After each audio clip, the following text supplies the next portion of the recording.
ഇന്നലെ വന്ന ഒരു വാർത്ത നിങ്ങളുടെ എല്ലാവരും തന്നെ ശ്രദ്ധയിൽപ്പെട്ടിട്ടുണ്ടാവുമെന്ന് വിശ്വസിക്കുന്നു. ഹരിപ്പാട് താലൂക്ക് ആശുപത്രിയിലെ 19 വയസ്സുകാരി പെൺകുട്ടി തന്റെ അച്ഛന്റെയും സഹോദരന്റെയും കൂടെ ഹോസ്പിറ്റലിൽ ചെല്ലുന്നു. അവളൊരു വിദ്യാർത്ഥിനിയാണ്, ആലപ്പുഴക്കാരിയാണ്, എറണാകുളത്ത് പഠിക്കുന്നു. വയറുവേദന ആണ് എന്ന് പറഞ്ഞാണ് ഹോസ്പിറ്റലിൽ ചെല്ലുന്നത്. അന്നേരം ഡോക്ടർ ചോദിച്ചു, എന്താണ് വയറിങ്ങനെ വീർത്തിരിക്കുന്നത്, ഗർഭിണിയാണോ എന്ന്. അന്നേരം ഇവള് പറഞ്ഞു, അല്ല, ഗർഭിണിയല്ല എന്ന്. തലങ്ങും വിലങ്ങും ചോദിച്ചിട്ട് അങ്ങനെ തന്നെ പറഞ്ഞു. അപ്പോൾ ഡോക്ടർ ചോദിച്ചു, എന്താണ് ഇങ്ങനെ വയറ് വീർത്തിരിക്കുന്നതെന്ന്. അപ്പോൾ അവൾ പറഞ്ഞു, വയറില് കൊഴുപ്പടിഞ്ഞുകൂടിയ അസുഖമാണെന്ന്. അപ്പോൾ അവർ ചോദിച്ചു, എന്നാ അതിന്റെ സ്കാന് എന്റെ റിപ്പോർട്ട് കാണിക്കാൻ പറഞ്ഞു. അന്നേരത്തേക്ക് പെൺകുട്ടി പറഞ്ഞു, അത് വീട്ടിലാണ് എന്ന് പറഞ്ഞു. അപ്പോൾ ഡോക്ടർ പറഞ്ഞു, എന്നാൽ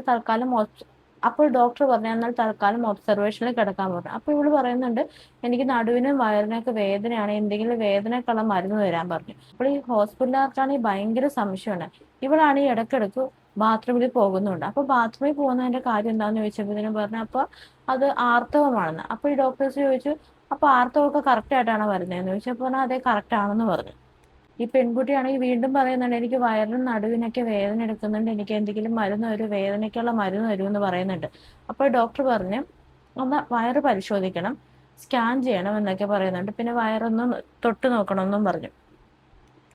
അപ്പോൾ ഡോക്ടർ പറഞ്ഞു, വയറ് പരിശോധന നടത്തണം, സ്കാൻ ചെയ്യണം എന്നൊക്കെ പറഞ്ഞു. അപ്പോൾ ഈ പെൺകുട്ടിയാണെങ്കിൽ അത് സമ്മതിക്കുന്നില്ല. വയറിൽ തൊടാനും സ്കാൻ ചെയ്യാനും ഒന്നിനും സമ്മതിക്കുന്നില്ല. ഈ സംഭവം ഇങ്ങനെയൊക്കെ തന്നെ അങ്ങോട്ടും ഇങ്ങോട്ടൊക്കെ നടന്നുകൊണ്ടിരിക്കുകയാണ്. അതിൻ്റെ ഇടയ്ക്ക് രാത്രിയില് ഇവിടെ ബാത്റൂമിൽ പോയിട്ട് പ്രസവിച്ചു. എനിക്ക് മനസ്സിലാകാത്തത്, ഈ പെൺകുട്ടി എങ്ങനെ ഈ നിശബ്ദയായിട്ട് ഇവൾ എങ്ങനെ പ്രസവിച്ചു, അതേപോലെ തന്നെ ഈ പൊക്കിൾക്കൊടിയൊക്കെ എങ്ങനെ ഇവള് വേർപെടുത്തി. എന്തായാലും ഇവളുടെ മിടുക്കെന്ന് പറയുന്നത് അപാരം തന്നെ. അവളുടെ ധൈര്യം അവിടെ വെച്ചും തീരുന്നില്ല. ആ കുഞ്ഞിനെ വലിച്ചെടുത്ത് അവള് ജനലിൽ കൂടി പുറത്തേക്ക് എറിഞ്ഞു. എന്തോ ഭാഗ്യം കൊണ്ടും ദൈവ തുണയും കൊണ്ടൊക്കെ ആ കുഞ്ഞ് രക്ഷപ്പെട്ടു. സാധാരണ സ്ത്രീകൾക്ക് ഒരു പ്രസവം എന്ന് പറയാൻ നേരത്തെ എന്തൊരു വേദനയായിരിക്കും.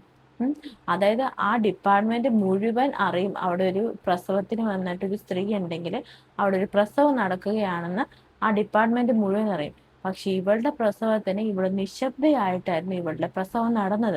അതേപോലെ തന്നെ മറ്റൊരു കാര്യമാണ്, അതായത് നമ്മളൊരു ഗർഭിണിയാണെന്ന് അറിയുന്ന നിമിഷം മുതൽ നമ്മൾ എന്തൊക്കെ ചെക്കപ്പ് ആയിരിക്കും നടത്തുന്നത്, അല്ലെ? ഫോളിക് ആസിഡ്, മറ്റേ സ്കാനിങ്, മറിച്ച് സ്കാനിങ്, അങ്ങനെ പലതരം സ്കാനിങ്ങും എന്താ പറയണ, പലതരം ഇതായിരിക്കും നമ്മൾ ചെയ്യുന്നത്. പക്ഷെ ഇവളെ സംബന്ധിച്ച് ഇവൾക്ക് അതൊന്നും വേണ്ടി വന്നില്ല.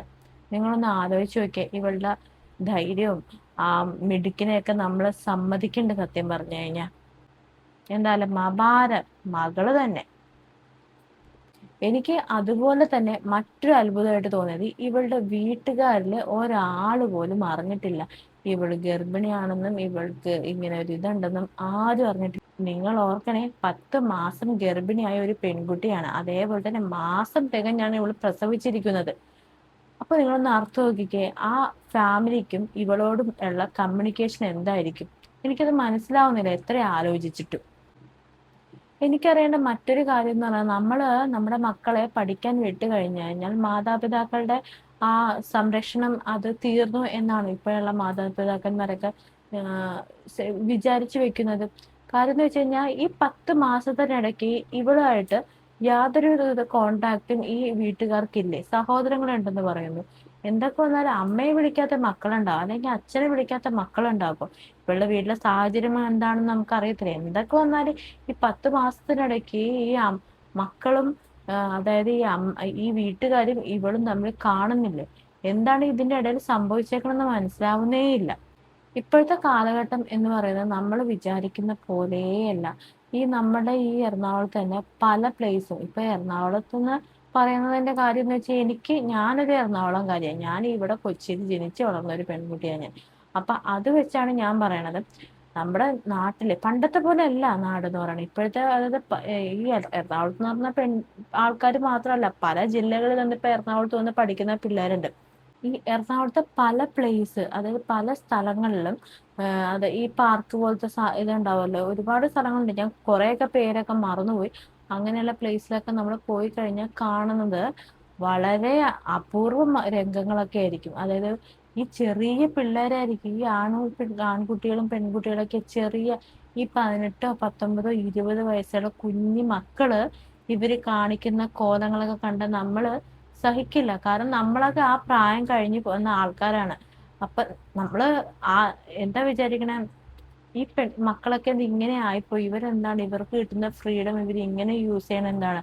നമ്മളുടെയൊക്കെ പ്രായത്തിൽ എന്നൊക്കെ പറയാൻ നേരത്തെ പ്രേമം എന്നൊക്കെ പറയണ എല്ലായിടത്തും ഉണ്ടാവും. പക്ഷെ പരസ്യമായിട്ട് ഈ ഓരോ സീറ്റിലൊക്കെ വന്നിട്ട് ഇപ്പൊ പബ്ലിക്കായിട്ട് ഈ മറൈൻ ഡ്രൈവ് പോലുള്ള പ്ലേസ് ഉണ്ട്. അതുപോലെ തന്നെ മറൈൻ ഡ്രൈവിന്റെ അപ്പുറത്ത് ഹൈക്കോടതി ജംഗ്ഷന്റെ അങ്ങോട്ടേക്ക് പോകുന്ന ഒരു വഴിയൊക്കെ ഉണ്ട്. ആ സ്പോട്ടിന്റെ പേരൊക്കെ ഞാൻ മറന്നു. പല സ്ഥലങ്ങളുണ്ട്, ഈ ക്യൂൻസ് വേ എന്നൊക്കെ പറഞ്ഞ സ്ഥലങ്ങളിൽ ഈ പിള്ളേര് കാണിച്ചു കൂട്ടുന്ന എന്തൊക്കെയാണെന്ന് കണ്ടു കഴിഞ്ഞാൽ നമ്മള് അറയ്ക്കും. അത് പറയാൻ പോലും നമ്മൾ അറയ്ക്കും. അങ്ങനെ ഒരു സാഹചര്യത്തിലൂടെയാണ് നമ്മുടെ നാട്, നമ്മുടെ മക്കളും ഇപ്പൊ കടന്നുപോയിക്കൊണ്ടിരിക്കുന്നത്. എന്തായാലും എനിക്ക് ഇതിൽ പറയാനുള്ളതെന്ന് വെച്ചാൽ, നമ്മൾ നമ്മുടെ മക്കളെ പഠിക്കാൻ വിട്ടു കഴിഞ്ഞാൽ അത് മാത്രമല്ല നമ്മുടെ ധർമ്മം എന്ന് വിചാരിക്കേണ്ടത്. കാരണം അവർക്ക് കുറെ വസ്ത്രവും കുറെ ക്യാഷും കുറെ ഫുഡും അതൊക്കെ വാങ്ങിച്ചു കൊടുത്താൽ മാത്രം പോരാ. അവരുടെ ഒരു നല്ല ഭാവിക്ക് വേണ്ടി നമ്മൾ പാരൻസും കൂടി അവരുടെ കൂടെ നിൽക്കണം. കാരണം ഈ 18, 19, 20 വയസ്സ് എന്നൊക്കെ പറയുമ്പോൾ എന്ത് പ്രായമുണ്ട് ഈ പിള്ളേർക്ക്. ആ പിള്ളേര് ആ പ്രായത്തിൽ പറഞ്ഞ് ഞങ്ങളുടെ ഫ്രീഡമാണ്, ഞങ്ങളുടെ കാര്യത്തിൽ ഇടപെടണ്ട എന്നൊക്കെ പറയുമെങ്കിലും പക്ഷെ ഒന്നിനും ബോധമൊന്നും വെച്ചിട്ടുണ്ടാവില്ല. നമുക്ക് തന്നെ ബോധം വയ്ക്കണം. നമ്മൾ ഓരോ വർഷം കഴിയുമ്പോഴേക്കും ഓരോ പ്രായം കഴിയുമ്പോഴായിരിക്കും നമ്മൾ മനസ്സിലാക്കുന്നത് നമുക്ക് ഇത്രയും ബോധം വന്നു, ഇത്രയും ബോധം വന്നു എന്ന്.